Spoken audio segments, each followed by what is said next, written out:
Hello, dear friends on the internet. Welcome back to The Way of Wonder. I'm Bill Donahue, a senior lecturer and educator for the Theology of the Body Institute. You know that because you've been watching, we hope. I think this is number 16 of episodes, and I'm really thrilled today because not only are we sort of in this new year, new start, fresh from the Feast of Mary, Mother of God, but we have a special guest in studio today. It's Father Patrick Schultz in the flesh. Yeah! He's in the flesh. There's a course going on this week upstairs at our in the classrooms where we teach our courses. Christopher West is teaching right now.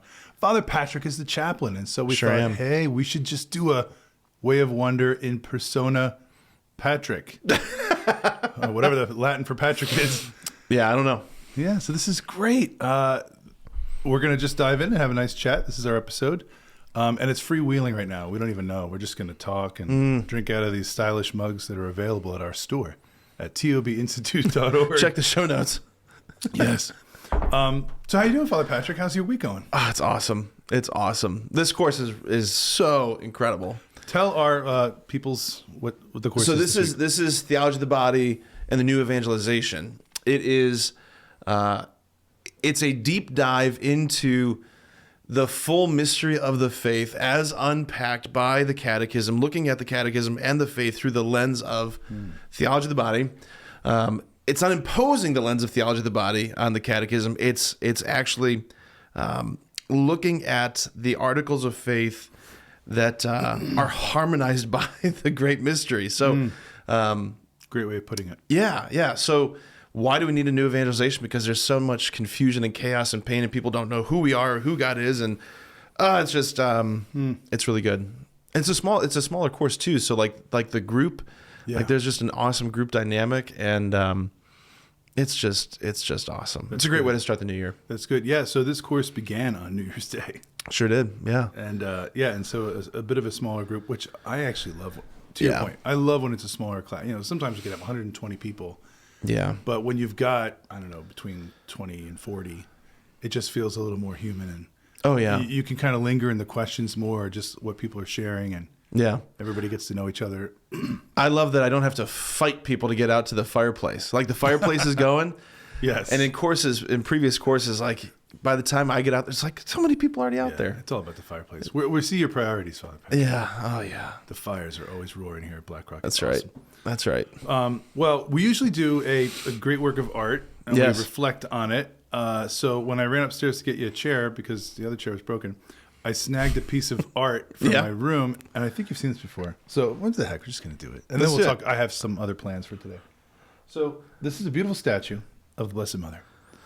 And I'm gonna actually hand it to you. So Thomas, you're gonna have to do the transition in just like a pure seamless way. Oh.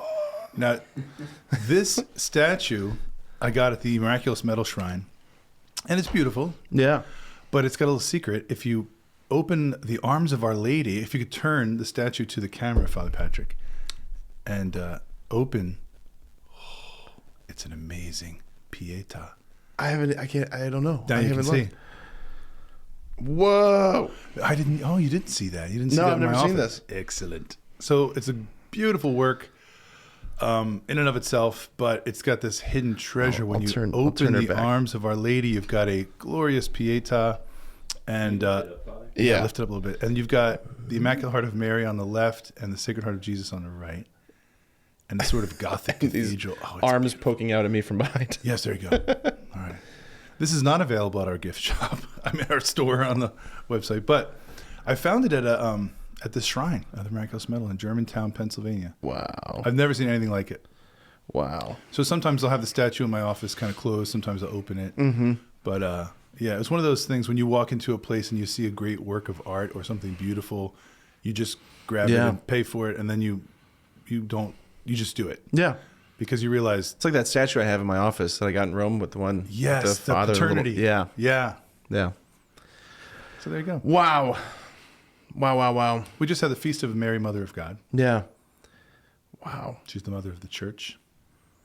What the verse that immediately comes to mind is Mary kept all these things and pondered them in her heart. Awesome. Right? Like this deep interior world of this lady who... the other thing that's making me think of, how what the heck's the song? Mary, did you know Yes. that your baby? Yes, she knew. She was aware. She was aware. Yeah. She knew. She knew the scriptures. Like she knew from that first shedding of blood, which was also, which used to be the January 1st, that was the Feast of the Circumcision, like from the very beginning of his life, the shedding of his blood. Now it's this Feast of the Mary Mother of God. But like, he came to give his blood, to shed his blood. So like, the pietà and the heart it's the heart of the mystery that she knew it was coming. She still said yes. She did. Can you hand me the statue? Yeah. Thomas, I'm going to hold the statue up in front of Father Patrick's camera, so maybe you can get a real clear view. Let me know if I'm doing this right. Is that good? I know this is talk about like spontaneous. This is your point. It's Father Patrick's. Your point of like it's the first of the month. It's the first of the year. Well, look at this. This is good. Thomas is directing me. Look at this. People are going to want to see this. I love that January 1st, Mary, Mother of God, and that verse you just said, that that's how we should begin every day and every year is let me let life get into my heart. Let me treasure everything that is happening to me. And I mean, that's what Mary does. She always does. She just takes in and she allows life to kind of penetrate and permeate her whole being. It's a great work. Thomas, thanks for being so on the fly here. You're doing great, lad. You're doing great. Okay, well, Mary will be right here for us to ponder. Can face you. Yeah, have her face me. I like that. Yeah, I mean, I'm not a big fan of New Year's resolutions. I don't know if you are, Father Pat, but because I've broken them so many times. Yeah. That sounds kind of sad. I'm trying to think if I ever have done a New Year's resolution. But I get the idea. Yeah. But if any resolution would stick, it's this idea that let me be Marian this year. Let me open my heart. Let me receive everything God sends my way this year in a reflective, contemplative way. I've noticed in my own prayer life journey as a disciple, even the physical posture of changing my hands when I pray, like when I enter into a holy hour, when I'm sitting before the Lord, just to have like that posture, which is this openness, this posture of receptivity of I'm not clenching or grasping or trying to manipulate something. It's and I'm not trying to put on an overly pious front. It's just like we're body and soul. So like that openness is so essential. Like maybe that even could be like a resolution, but I love that. Yeah, that right there, that is just so, that's the posture of the disciple. You can't take this on the plane with you. It's mine, okay? I drove here. Dang it, you drove here. What's over there? Yeah. As you're just sharing that, I find myself, I just think about this now. When I'm at Mass, every time it gets to the consecration, I'm thinking about this right now. I actually do that. Like I'm kneeling in the pew with my kids and my wife, Rebecca, and I naturally go like this. Because I feel like I'm supposed to also say, this is my body, or just like also receive his body. Yeah. Yeah, we have to do that. Yeah. We're embodied. That's how we express. Yes. And perceive. Yeah, I mean, that's the wisdom of the liturgy, that like the church is teaching us like through these physical gestures and actions and movements, like we don't kneel because we're overwhelmed with a sense of awe and wonder or piety, but we kneel and that triggers an interior like sense of awe and wonder and piety. Like it's you think in terms of like the chicken and the egg there, like which is the cause, right? So like that entering into that posture moves the heart into a different disposition. Yeah. And that's, I mean, thinking about like everything we've been talking about, receptivity, openness. Right.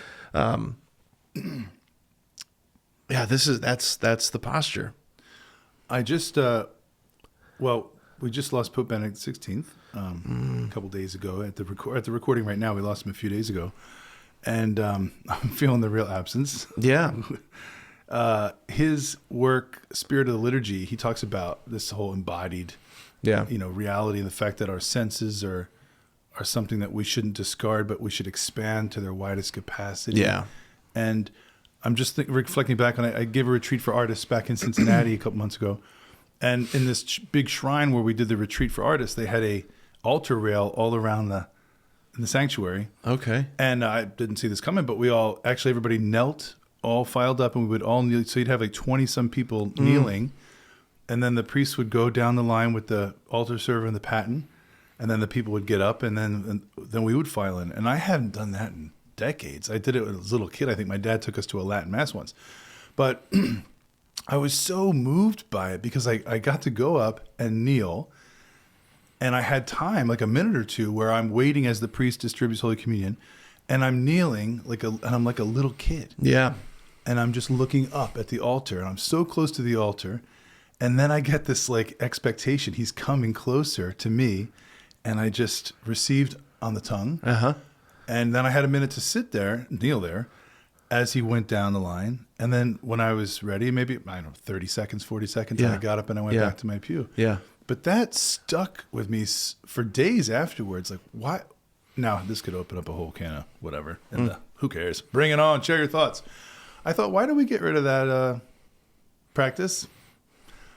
Yeah. It was an embodied expression of what we believe. I'm like a little bird opening wide to receive the gift from my Heavenly Father. And it changed me. Yeah. Just doing that. Yeah. So. Yeah, no, I think, golly, that is, so much right there. But there is. Yeah, I think that the body matters and how we pray matters, right? Like the church has taught forever and ever that the law of prayer governs the law of belief. Like how we pray reveals what we believe. Just in the same way that you go to the tomb of the unknown soldier and you see the way that those guards have such incredible reverence and just precision as they march back and forth, that it communicates the value of the sacrifice that they are honoring by this ritual, this highly ornamented, over the top, utterly gratuitous. Like, it's so unnecessary. Like, you don't need to do that. Right. You don't need to do that. But it's fitting. It's the only way to reveal the majesty of what's actually there. Like, and that's why, like, all these things that we do, for the Mass as Catholics, is it necessary? Like, expediency is not a liturgical principle. Efficiency ought not be a liturgical principle. Because love is prodigal. Love is lavish. Like one of the things we were talking about in this course is like, we have a God who every spring sends into the atmosphere trillions upon trillions of little bits of pollen, like little seeds, like only a fraction of which will ever find soil. He's like, that's okay. Trillions upon trillions upon trillions. Do it anyway. Right? Like we have a God who makes 27 septillion snowflakes fall every year. Septillion. Yeah. Real number, ladies and gentlemen. And everyone's a masterpiece. Right. And unique. So like the principle of prodigality, like we have a God who's so lavish. And so like the only way I think for us to like physically enter into that sometimes is by doing these over the top gestures. Yeah. Like, yeah. Because it's God. It's God that we're talking about. Yeah, that was God that was put on your tongue. You expressed this amazing ritual over the unknown soldier. Yeah. Which, again, unrepeatable, person made in God's image. But then there's God. They're making me think of, figures like St. John Vianney, St. Francis of Assisi, who kind of went around and themselves kind of in rags a little bit. Yeah. But when it came to the liturgy, Francis of Assisi and John Vianney in particular, it was like the best of the best. The best of the best, the vestments, the sacred objects and vessels, everything, and that's how it should be. Yeah. If you don't believe this changes. The visuals, the externals change depending on how you believe. If it's not that important, and I think efficiency and expediting the process, clearing out the parking lot for the 11 o'clock mass. Yeah. Why does that trump the actual experience of the mass? We should linger. It should be lavish because it's God. Yeah. Yeah, like John Vianney, when he first got to ours, the first thing he did was not start a soup kitchen. It was, we need a new tabernacle, we need a new chalice, I need new vestments. Whoa. It's like spare no expense for the king. Wow.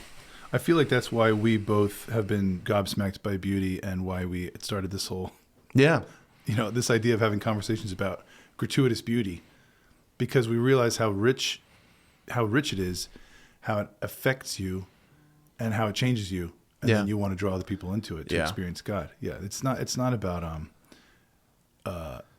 it's a good idea or it's because it's beautiful. There's no other explanation. So this brings me to something I wanted to enter into now that we're face to face. Yeah.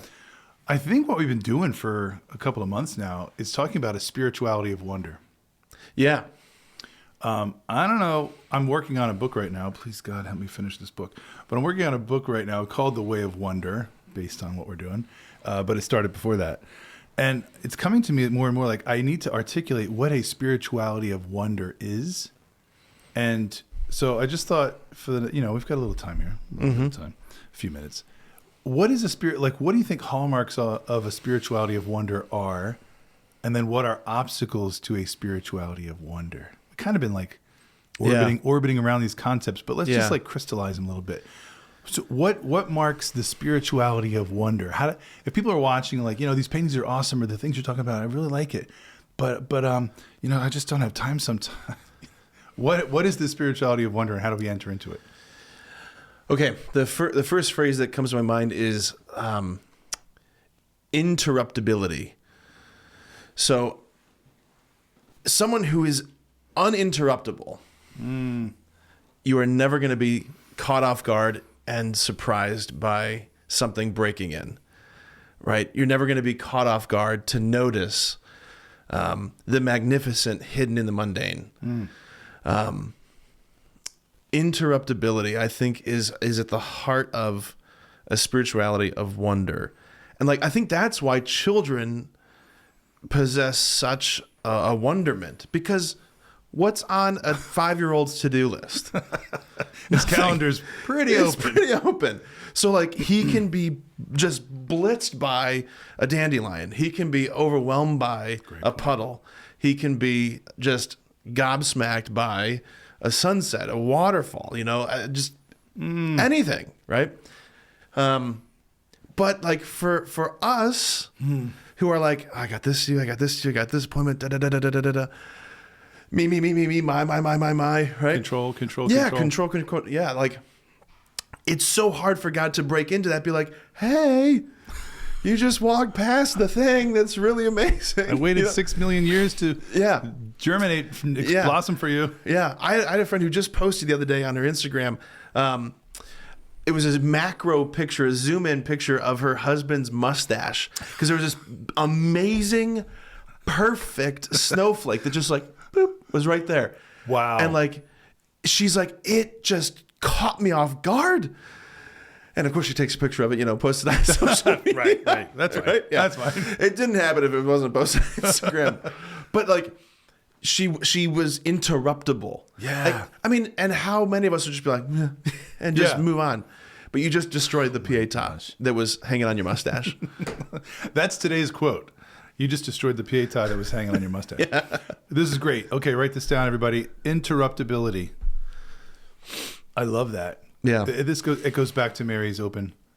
It's not me holding the steering wheel 10 and 2. Yeah. I'm in control. I'm going this way. Yeah. But it's like, what do you got for me? Yeah. I'm ready to be interrupted. Yeah. And that was the Lord, right? Like, he spent precious moments of his like world-saving ministry, not just driving out demons and raising the dead, but he also like cured fevers. True. He was interruptible. He got laywayed. Yeah. Quite a bit. Yeah. That's a good one. I feel like now let's tag team. Now it's volley into my side. I think connected to that is the idea to be able to waste, like a wastefulness. Prodigality. Great word. Yeah. That idea of now that I've allowed myself to be interrupted and let the divine inbreaking happen, I'm going to linger. I'm going to waste a little time here. Yeah. Which in my experience and your experience too, doesn't, okay, maybe you'll be a little late for your appointment, whatever. John Paul II was late for everything, they say. It'll actually enrich me so that I am more present and attentive to whatever else is coming up. And I'm bringing more dynamism and life into the thing. What I just saw on the way here, or I just had this experience. I was just talking to this homeless guy. Whatever the thing is, because you were able to waste time with that beauty breaking in, you get richer, your cup fills up, then it gets spilled out. Yeah. Yeah. Spirituality of wonder, interruptibility, wastefulness. Your favorite word, tarry. Yes, let us tarry. Let us tarry a while. I do love that word. I tried to use it. I'm like, I don't think I'm using it right. I got to use prodigality. Prodigality? Did I say that right? I say prodigality. Like the prodigal son. I feel like I think spirituality of wonder has a bazillion elements to it, but for me was a quietness too. Okay, so because in the wastefulness, the second movement, I'm kind of quiet, right? If I'm encountering another person, I'm kind of listening to their story. If it's a sunrise, which is a slow, solemn event, I'm just quiet. And so I think silence is essential, which we don't. Talk about obstacles to a spirituality of wonder. Just constant noise is not going to do it. This morning, I was walking into the office, and I think I sent you the little video. I was walking to the front door, and down here in Lancaster County, there's just boatloads of fields, open fields, cornfields, tobacco fields, and starlings and blackbirds will come through, and you'll have the murmurations, these massive flocks that are undulating, and it's insane. So I was just about to go into the office door and open it, and I heard the silence, right? In the silence of me walking up, I heard like this constant twittering. It just got louder and louder and louder. I look up, and there's like thousands of starlings. Thousands. That's actual twittering right there. It's real Twitter. Yeah. It's much better than the fake Twitter. And it arrested me, and I tarried, and I listened, and I could hear, they all descended on the trees, and the trees became full. All the branches were black. And then the twittering changed, and then an explosion of like 1,000 birds took off. Yeah. And I was like, oh. And I sat in the silence, and then I heard that sort of undulation again, and then a twittering. I'm like, here it comes. Boom. Another tree exploded, and all the blackbirds took off. So just, I think being still, being silent can also be part of a spirituality of wonder, because your senses are like tuning in. Yeah. That was the other word I was thinking about, affectibility, to be affected. Allow yourself to be moved. Yeah. Yeah. Because I think, that was a gift the Father wanted to give you. Right. Really? True. It really was. And I think part of the spirituality wonder is the expectation that today, all day long, in different moments, utterly unforeseen, my Father is going to show up with something that's just going to be like, that's just going to, it's just a gift, he just wants to spoil us with just amazing things. Yeah. Things that move our hearts. It's part of the wooing, of him wanting to, draw us into look at this little beautiful thing. Look at this amazing thing. Look at this thing that touched your heart. How bizarre would it be if we believe in a God who is love, and then we just think, well, I don't think he wants to, communicate love to me today. Right. What? He's just saying it, right? Yeah. The God who authored creation, it's like he reaches in to like a hand in a puppet to hey, here I am in these starlings, It's a great image. Yeah. Yeah. There is no doubt that, what we're trying to do in this whole series is attune people to these things, right? No doubt. It's a constant process. I think my own obstacles are, the classic control, the things that have to get done. Yeah. I raising my kids, they are constantly doing the invitations. The interruptibility is there. And the invitation for me is allowing them to teach me in those moments. Often we're in the teaching role as adults, but allowing myself to okay, I'll get the thing done. Let's check this out. Because when they come in with that enthusiasm, whoa, Dad, check this out. This dead snake, or whatever it is. If I miss that, but if if I tarry in it, if I'm quiet, if I let myself get affected by it, and I let my face kind of show it, I feel like that's going to stick. Yeah. You know, because there's the communion. Also, we had communion. Instead of like, oh, that's really cool. Yeah, hey, cool. Yeah. That will stick too. Yeah. I know Dad doesn't have time for me. Yeah. I mean, he says he loves me, but love lingers and love tarries and love stays and love is interested. I'm also thinking right now about there's a family I'm really close with, and they got I think Frank's he's 6. He's 6 years old. Little kids, they ask such great questions, you know. But like they're questions that you could just easily dismiss and be like, that's a stupid question, right? So like Frank, one time, not too long ago, I was at their house. He's like, Patrick, how'd you get here? I'm like, I drove here, dummy. But like, I didn't say that, but like I drove here, and then I moved on, and then like, but his question stuck. Like, how did I get here? How did I get here? You got existential. How did I get here? It was just like, but if again, it's like he had wonder about my suddenly being at his house, you know, and then that question, which could seem like the snowflake, just like stupid question, you know, stupid snowflake. But it was like, yeah, how did I get here? This is like I love it. That's something serious, you know. Okay. I know we have to close off. Unfortunately, we should go for 3 hours, but dang it. There's a song that just popped in my head when you said that. Yeah. By David Wilcox, and it's called Radio Man. And we got to put a link to it, Thomas, in the show notes here. David Wilcox, one of my favorite singer-songwriters, he's from North Carolina. He shares a story of his son when his son was young, Frank's age maybe, and was listening to the Radio Man in the car. And he's like, the Radio Man? You know, the little man in the radio that's making the songs. Yeah. And he quickly got adult and was like, no, it's a station and there's a satellite and you get the signal. And I saw his kid's facial expression sort of drop. Oh. He's like, dang it. So the whole song shifts into like, here's to the Radio Man. You know, let's talk about it. His kid's vision was, if you remove the panel, there's like a little band of people that in there. Is like, amazing. So, yes, allowing the little ones to lead and to teach us and to see the wonder. Because it is actually amazing. Yeah. Everything is amazing. The fact that 30 minutes just flew by is really amazing and sad. All right, we're going to keep the conversation going. Yeah. Friends, thanks for tuning in for this event where Father Patrick and I are in the same room and not 700 miles apart. I don't even know how far. That's not that far. Yeah.